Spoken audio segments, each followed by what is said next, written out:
Very quickly, Global Digital Finance, if you're unaware of what we do, we are a membership association for crypto and digital asset firms. Basically everybody that operates within that system, we work on setting standards and best practices through developing a global code of conduct. We work with global regulators and policymakers to help provide information and education on policy development. And we really just kind of convene the community. So if you have any interest in learning more about that, please definitely pull me aside today and let me know. I will let each of our panelists introduce themselves. I'm sure they'll be able to do a much better job at doing that than I will. So Greg, I'll hand over to you. Sure. My name is Greg Tusar. I am the co-founder and co-CEO of Tagomi Systems, a brokerage, an agency electronic brokerage in cryptocurrencies and digital assets that we started at the beginning of 2018. I've spent the last 27 years in finance, somewhere at the intersection of technology and finance, at startups. Was at Goldman Sachs for 13 years running their electronic trading business, and so spent time covering institutions, large and small. And the idea for Tagomi was to bring some of that background and expertise into the digital asset space, and bring the tools and techniques that maybe helped some larger investors put money to work in equities and other securities into cryptocurrencies. So we're a team of 18 people, based here in New Jersey, Chicago, California, and London. Joel? I'm Joel Steinmetz, co-founder and CEO of Rialto Markets. Rialto is attempting to deliver a broad range of solutions for issuers, investors, and subscribers to be able to trade digital securities, specifically securities, DSOs or STOs, whichever you like, by bridging our current world of the digital space with the traditional world to make sure that we can get the best of breed as we move forward, and helping companies raise capital and do the capital formation. My background is in the traditional market. Started my career way back when at Instinet, worked at Citi and Citadel for a number of years, and now co-founding Rialto. Great, thanks. Lorian? Hi, I'm Lorian Cristia. I am the general counsel of ErisX. Eris has existed since 2011 as a futures exchange, and since 2017 we've retooled that futures exchange into a digital asset exchange for futures products and spot products. So most recently we received our clearinghouse license from the CFTC to launch futures and to clear futures on digital assets. And so we have an exchange, clearinghouse, and we've launched a spot market as of April, and the intent is to have a side-by-side spot and futures market for digital assets. John, not last but not least. John Salmon, I'm a partner here at Hogan Lovells, although based in London. I lead our global blockchain practice. Spent, I guess, like many of the people here, the last 20 years at the intersection between financial service and technology, doing what is now called fintech. It wasn't called that 20 years ago. It used to just be called tech for banks, and help clients, regulators, etc. in the world, and work very closely with Tina on our kind of regulatory outreach and GDF. Great, thanks. So this panel, what's fantastic is the level of seniority. This is really, we're going to be looking at strategy. Everybody on the panel, including myself, has come from traditional finance. So there are a number of things around building a business in a regulated market or with regulated counterparties that we all kind of understand the rules of the road and how that works. In a lot of ways, the digital asset space offers a lot of opportunity, but also a lot of ambiguity about how to go about doing that to ensure that your strategy is going to be sustainable, right? So I think that's kind of what we'd like to get through in the next 20-odd minutes. So Greg, I'll start with you, and then Joel, Lorian, and John, please jump in and provide your thoughts on this as well. But how do you balance growth in a responsible way in the face of a complex regulatory and compliance environment?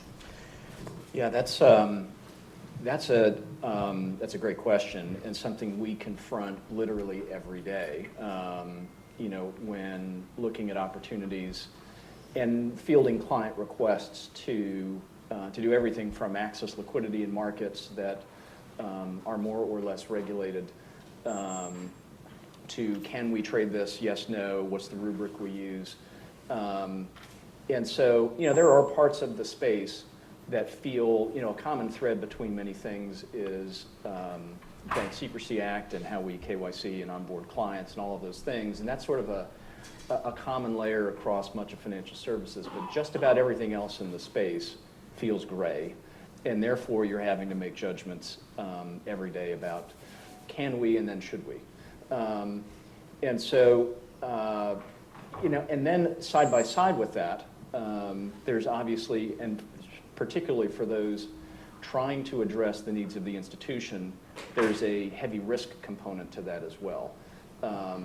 In the should we, is it okay to put client funds at an exchange that doesn't have KYC or that whose cybersecurity policies are less well known, or all of those things. And so side by side with the compliance judgment, there's the risk judgment as well.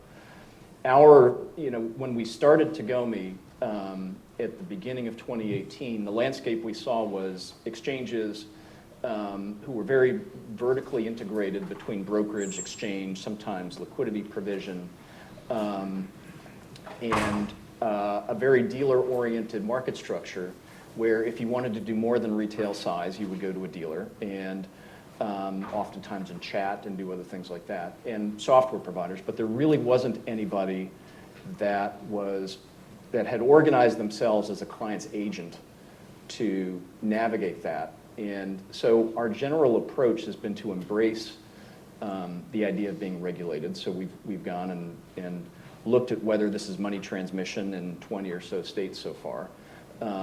We're working through the issues related to being a broker-dealer and all of that. I'm sure we can talk about that at some point. But our general approach has been to embrace it as sort of a feature rather than a differentiator. Yeah. But that said, every day clients ask, well, I'm trading Bitcoin, don't you access liquidity on these exchanges that, and it's a tricky balance. So let me just pull out a couple things that you said and then ask you guys to respond to that. So liquidity, institutional grade infrastructure. So, we're going to develop this business to be regulated first. And I know John and I, we've talked about quite a lot when we were working on our security token code of conduct. So we're issuing these tokens now because we want the regulatory clarity. We want that umbrella coverage around bringing institutions in and being able to issue assets. But now we're kind of hitting this block around we don't have enough liquidity and we don't have the institutional infrastructure to be able to onboard that liquidity. So again, there's that balance between, and Joel, we just discussed this, institutions aren't going to enter the market if there is this ambiguity. So you're building these businesses so that they're future-proofed and they're ready, but there is no infrastructure. We've got a glut of tokens sitting around with nowhere to move. What's next? Yeah, so I think what's interesting is some of the approaches that have been taken have really been very short-term thinking. It's what can I do right now? What do the laws say and the regulations say is okay? When in reality, we have to start thinking about how this business is going to grow and where we're going to go to the next step. And the next step needs to be within a regulated framework. It just needs to be in order for there to be true growth. The institutional community will not enter the marketplace without being in a regulated framework. And the scalability of the market will not exist without a regulated framework. So it's not just, Craig pointed out, there's a difference. The first thing you discuss is can we and then should we. Can we is easy. Can we, it's either yes or no. And then there's the gray area of should we. The should we needs to incorporate within its determining factor, not just should we, this might bring us a lot of money, but should we, what are going to be the longer term repercussions of the overall business? And I think we all need to think in those terms in order to be able to make this a marketplace that the Wellingtons of the world and the T. Rows of the world will say, this is a marketplace that I can get involved in. And that long-term thinking should be an absolute requirement when anyone's determining should we. So if we're talking about must be within a regulated framework, and the U.S., as Commissioner Pierce talked about this morning, has a long-standing, rich history in being able to, put this infrastructure in place. When we go a little further afield, John, so, is this going to always exist in a regulated framework? We talk all the time about security tokens. Securities are securities are securities, whether in a token or they're in a Twinkie. It doesn't matter. It's a security, right? So, but when you leave the U.S., the distinction around those token types, or what makes a security is a little bit more fluid in other jurisdictions. And so where does that institutional infrastructure piece come in to be able to pull this market liquidity together? Because you can't just trade in one jurisdiction. I mean, you can, but... So I think that whole could we, should we debate, I think, is exactly what we've been talking to clients about for 20 years in fintech, right? So it's not a new thing. I think, as Tina said, the challenge in crypto is the global nature of it and the fact that you've got different regulators. I mean, you talked about the whole utility token versus security token. But I do think the challenge is definitely in how do you trade it on secondary markets as well. So if you've got something that is a utility token in Switzerland, right? Is that going to be a utility token in the UK or Germany even? And far less is it going to be in the US? And I think what we found with clients is that long-term thinking, which I completely agree with, is actually very difficult for them. Because, I mean, I'm not sure I completely agree with Joel. Sometimes the could we is actually not that easy, right? Particularly across 20 different jurisdictions. Can we do something? Sometimes we're saying, well, we think, Yes, probably. but you're a lawyer. We're talking about the tech, John. Yeah, Can you build it? Of yeah, course you well, can. yeah, And then but- John is going to tell you all the reasons why maybe you shouldn't. Can you do it from a regulatory point of view? But as you say, the real challenge, absolutely, is where do we think the policymakers, where do we think the regulators are going to be in 2 years and 5 years? Because you guys aren't going to want to build systems and infrastructure that doesn't work in 2 years or 5 years, right? We've got to have that long-term view. And I think that is the real challenge. And I do think that we need the global regulators to get together. I think Tina asked a question about the sandbox, and Commissioner Pierce said, wouldn't it be great if we knew more about what's going on? And certainly the regulators that have a sandbox will say, the great thing about having a sandbox is we now know more about what's going on. I actually see sandboxes as an incredibly positive thing. They are slightly constraining, I think, for people that are building the systems. But let's remember the purpose of a sandbox is to allow you to test the infrastructure to see whether it will work in a regulated environment. Well, and I can also appreciate her comment around, does it feel a bit parental, or does it feel a bit, over supervisory? But I'll be honest, the feedback that I've had from firms that have been in a regulatory sandbox really enjoy the coziness. They like kind of hanging out with the parent, and they're the 25-year-old kid that doesn't mind chilling all day with their parents. They're not 16 and trying to get out of the house. And they do, I think, Tina, go in knowing what they're going to do in the sandbox. Right? Sure. They know there's a process, there's a Yeah. system. It only lasts 6 months. It's only for testing. The test plan's all agreed beforehand. So it's not like you go in and then say, oh, I didn't know I was going to have to speak to mum and dad every night. Right. Right? Because I'm staying with them. So, Lorian, let's talk a little bit about go-to-market strategic approaches. So, what is different in the last couple of years, coming out of a very regulated derivatives background, long history and understanding how to operate in a regulated space, now building a business in a space where you don't have that clarity? How does that impact the, decisions that you're making and advising your C-suite? Sure. I think in this environment, the legal regulatory compliance function, I'll talk about those jointly, becomes a lot more important. I think there's a lot of attention and maybe the business models become mature, and certainly I hope in this space has learned to integrate these as an early as an early workflow in the whole decision-making process, in the product building process, and the tech building process. Because without it, then, like you said, you're building something that you don't have certainty or clarity that in 2 years you can run. So do you feel like the no guy? I mean, I've heard this from other people. So, these inspired visionary founders, are they're going to build this new cool thing. Greg, this is probably you. I'm going to build this new cool thing. And then they go, oh, we probably should get a GC or, a chief compliance officer to come in and make sure that, we don't overcook it. And then, you hire this, experienced senior individual, and then you become the guy that just says no all the time. Do you feel like that, or do you feel like you're a business partner? Do I feel like the no guy? Yeah. No. You don't? No. Walked in. I mean, honestly, if you're a general counsel, if you're an advisor, your role is to advise. And if you're doing your job right, you're presenting the spectrum, and you're letting the business make the risk decisions. But do you feel like you're building with your founding team? Do you feel like you're part of that? Relationship, then yes. I think very few things should be a no type of issue, and so that's where the BSA officer, who's the legal guy, gets to make the decision himself whether to file a SAR report, or certain things that are reserved for the risk or the legal officer or the compliance officer. But in other situations, if you're doing your job right, you're building the relationships, you're working internally, and you are advising on a spectrum, and then it becomes a business decision. Because otherwise, if you're the no or the yes guy, then the decision comes on you that you've made the decision. And oftentimes, strategy and direction should come from the board, from the CEO, and from the executive management, done collaboratively. So yeah, I'm just Joel. going to jump in for a second. Yeah. So Rialto is a registered broker-dealer and an ATS, an alternative trading system. Not for digital. We have a fixed income business. And therefore, we have a chief compliance officer. He's actually sitting here making sure I don't say anything I shouldn't. Do you feel like the no guy? Where are you? Do you But, want to talk privately later? Go Yeah. ahead.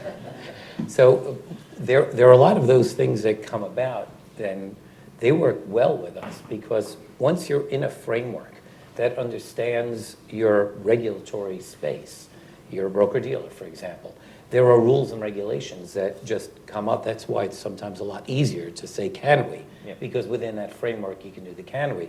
And then within, it seems like, I'll give him a shout out, but we don't have a no guy in the chief compliance officer. Now, granted, sometimes when we go externally, you run into problems, mostly because there's a lack of understanding. It's not because people are trying to stop you. It's they don't understand it. And I've been dealing with regulators for several decades. I know I look like I'm 23, but I've been doing this for a long time. And when you go to the regulators, the first thing that you have to do is educate. I think Chris was saying that earlier. Just help them get educated. And the external counsel sometimes is where you just have to go through an education process in order to get them over the line and back on your side. I think then you can start making greater business decisions. So that leads us on to the next thing I wanted to get to, and that is kind of the role of the person that is driving this governance and this kind of effectiveness throughout the business that is going to keep you in this kind of sustainable path of productive, regulated business structure. So, Greg, how do you balance the trade-off between commercial opportunities that may arise? And if you've got a license in one area, of course, that kind of answers that question. But there will always be, as you say, you've got multiple lines of business. And you could potentially dabble in another line of business where there's some gray area. So how do you balance that from a commercial strategic standpoint around the opportunity versus the possible reputational risk? And then what is the knock-on effect of that person that's kind of shouldering the risk, right? Because you can make a commercial decision, then Lorian has to be the policy guy that's going in and trying to get people to understand why you've made that decision, and it can compromise people. How do you balance that? So I guess we have the benefit of being a very small firm. So at 18 people, it doesn't feel like there are divisions, and we really are. I sit right next to our general counsel. It feels very intimate, and he's a critical part of the senior leadership team. So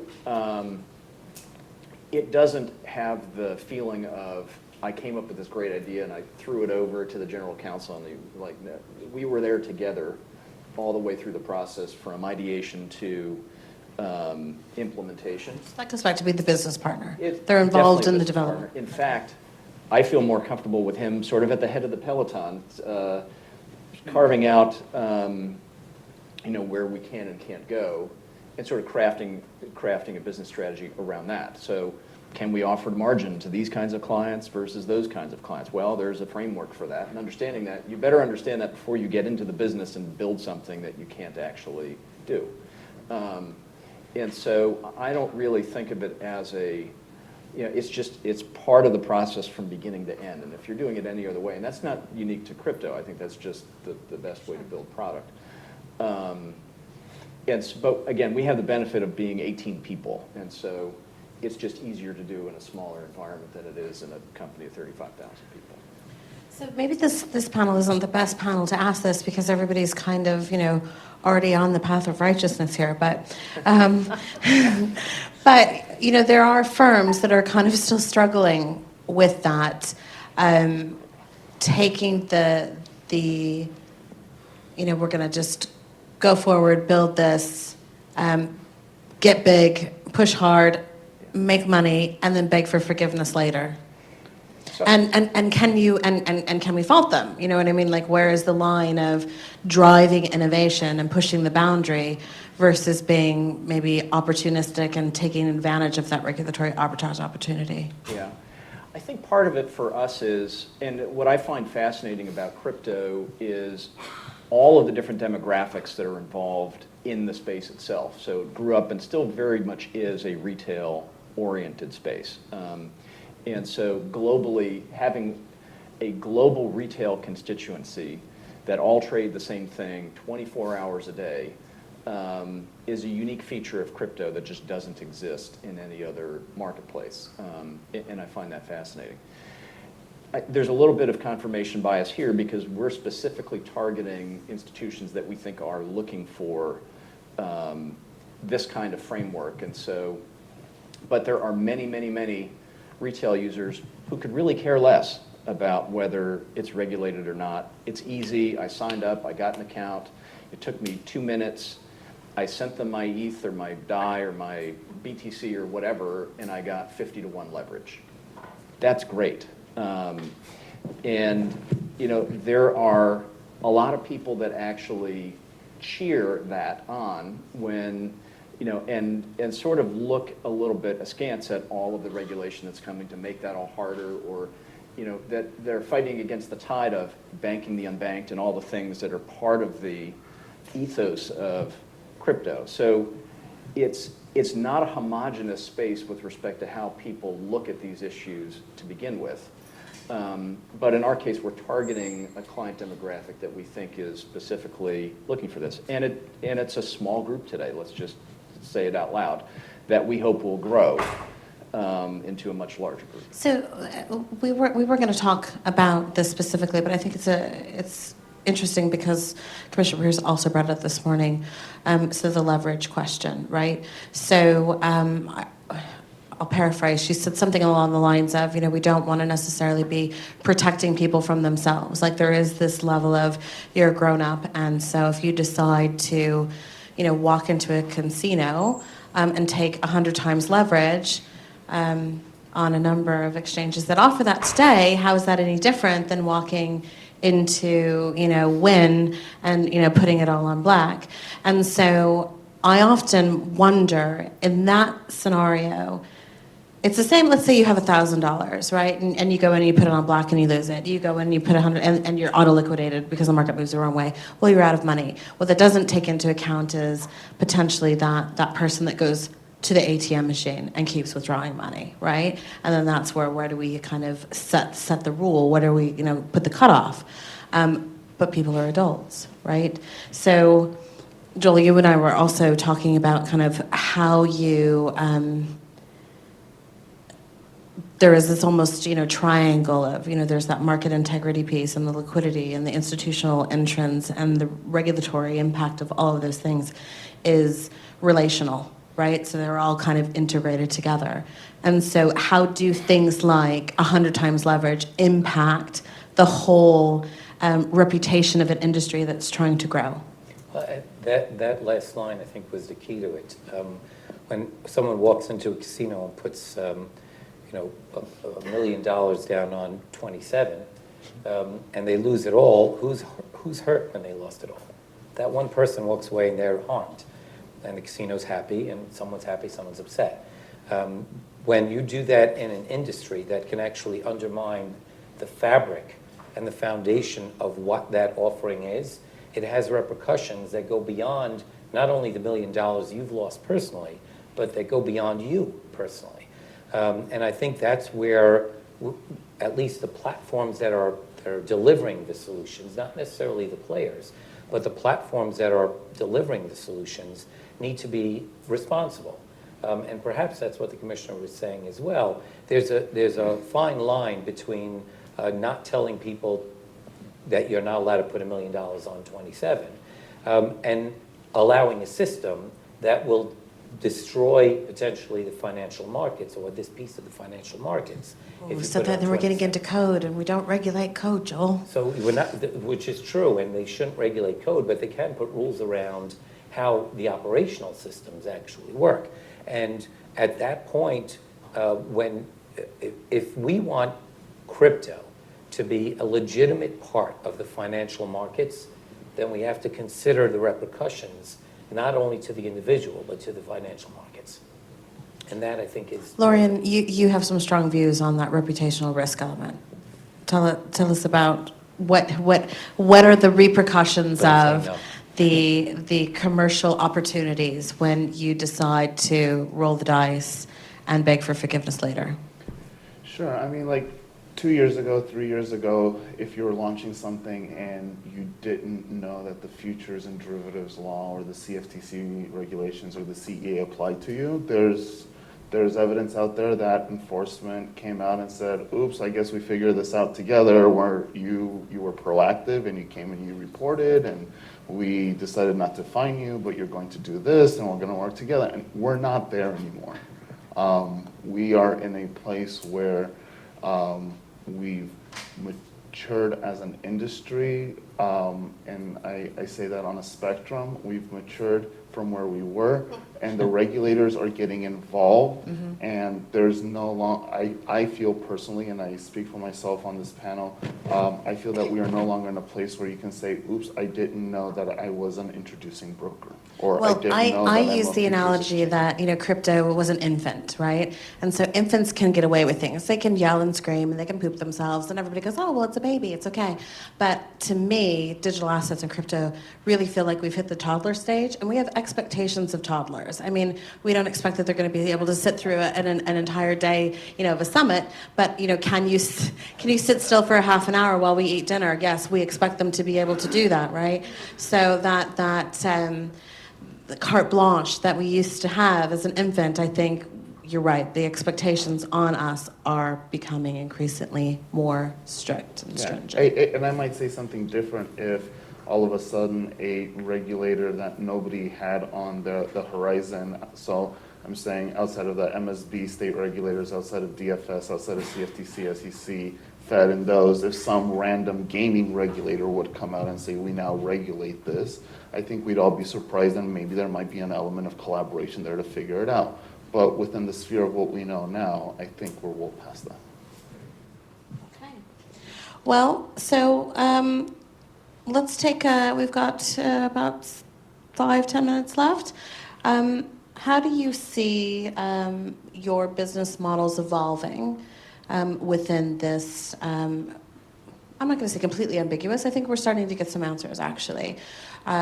Over the last 18 months, we've had a lot more clarity. And a lot of it's come from some, not necessarily enforcement action, although there has been that, but a lot of things driven by FATF or AMLD5 in Europe, where we're getting big blanket directives that are forcing behavior, right? And so within the U.S., a lot of those things already applied if you were going to be a regulated entity. But considering kind of all of those moving pieces, what does the next 18 months look like? So for us, there's a few different dimensions to that. There's the desire to be able to move into the security space writ large and sort of get some clarity around what it takes to become a broker-dealer, and to the degree, through our rubric, we look at something, and based on the indicia, this is a security, so therefore we really need to be in that space. So navigating that in the U.S. Is a priority for us. Crypto is a very global space, as everybody knows, and so we're at the beginning stages of standing up a business in Asia. Entirely different regulatory regime. Our group of 18 people trying to do this, it's complicated. And standing up an entity that can onboard clients and deal with Asian exchanges and understand the Sandbox and understand how it all works is no small feat. So that's probably the next big thing for us. But still through the lens of, we're an agency broker, it's an electronic offering, we're navigating a fragmented landscape, which we think adds value to clients. There's another space which I think is actually emerging now. It's a very interesting space, we think, and that's in the issuer market, in the primary markets. When we started going at this a little over a year ago, from the issuer's perspective, most of the issuers that were coming to us were, I can categorize probably in two ways. Number one, they were either companies that had ICOs and were worried they were going to be considered securities, or they were companies that had tried raising capital in some manner, shape, or form and failed, and now we're looking at a different method. But over the last 9 months, I'd say, that's changed dramatically, and we have real companies, I don't mean to use that term too strictly. Established companies with revenues, with actual business lines, some profitable even, that are saying digital securities is a good way to go in order to raise capital. Smart contracts actually provide something beneficial that don't exist elsewhere. And we're starting to see the issuer market actually expand quite a bit within the digital space. Once we get to issuer markets of sizable, not necessarily the tens and $20 million raises, but even project finance of hundreds of millions of dollars, if we can get a regulatory framework around it and liquidity, as you had mentioned before, into a world of the digital space, we'll start seeing expansion into other types of investors, both directly from people who don't go directly, as well as the institutional community. And for us, I think that's really the most interesting area of growth going forward next 18 months. All right. What I hope to see in the next 18 months is a lot more regulatory certainty and clarity. I think Commissioner Peirce was talking about core principles approach, and I've always lauded the CFTC for taking that approach, and I think that's what allowed us to get the clearinghouse license and talk to the CFTC about custody in the digital space as a clearinghouse and be able to get approved within their rule sphere. And so I think without clarity and certainty, just due to the due diligence required from financial institutions and the fiduciary responsibility, you're just not going to get mass adoption from those that you would expect to help this space move to the next level. I mean, I actually agree with everything that's been said. I mean, I would hope, not necessarily expect, but I would hope is that we could get to the stage where two things are much more clear. One is, when is a token a security and not? Exactly the discussion we had this morning. But also that secondary market point as well.